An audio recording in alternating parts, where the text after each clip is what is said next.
Iran जंग के बीच Putin का बीजिंग दौरा बेहद अहम है। अमेरिका ईरान तनाव, ताइवान मुद्दे पर भी बातचीत संभव है। यूक्रेन युद्ध पर भी इस मुलाकात में बातचीत हो सकती है। दोनों नेताओं के बीच द्विपक्षीय मुद्दों पर बातचीत होगी।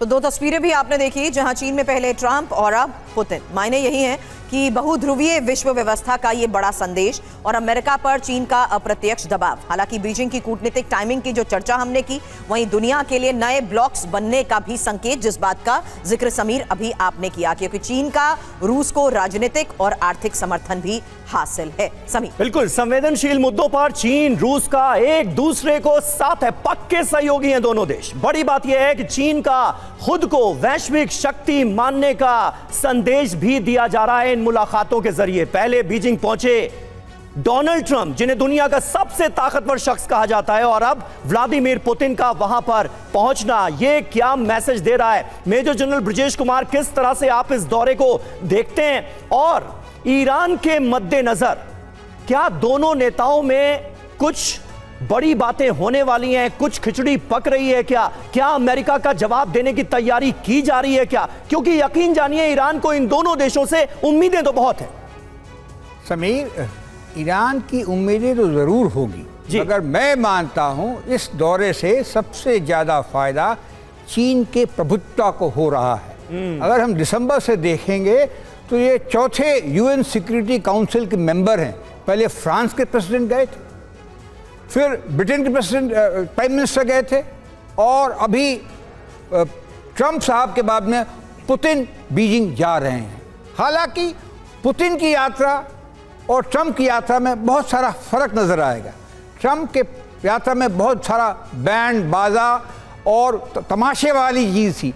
इनकी जरा क्वाइट डिप्लोमेसी होगी, और ये संभव है क्योंकि ये 40 दफ़ा मिले हैं पिछले 15 साल 12 सालों के अंदर में, और दूसरे इसी साल 1 साल के अंदर दूसरी यात्रा है। दोनों को एक दूसरे की ज़रूरत है। हालांकि रशिया को ज़रूरत कुछ ज़्यादा ही है। वो फंसे पड़े हैं यूक्रेन के अंदर 4.5 साल से, और चाइना का सपोर्ट उनको चाहिए। किसी ज़माने में चीन छोटा भाई होता था और रशिया एक बड़ा पावर हुआ करता था। चीज़ें उलट गई हैं।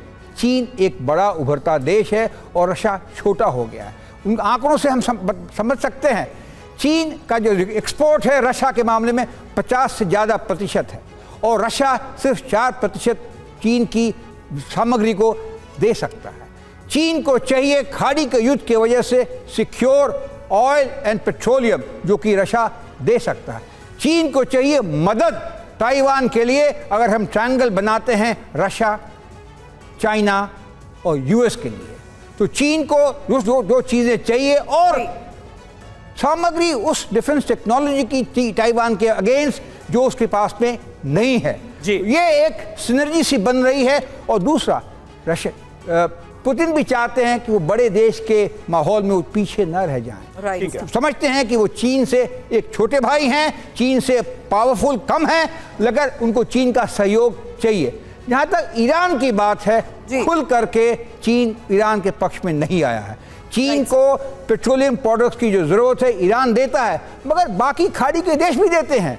उससे ज़्यादा चीन को चाहिए हीलियम, जो कतर देता है। तो चीन इस मामले में बहुत ही गार्डेड है, बहुत ही क्वाइट है, और बहुत ही छुपे रुस्तम की तरह काम कर रहा है। लेकिन रूस खुला समर्थन ईरान को दे रहा है सर, और बिल्कुल।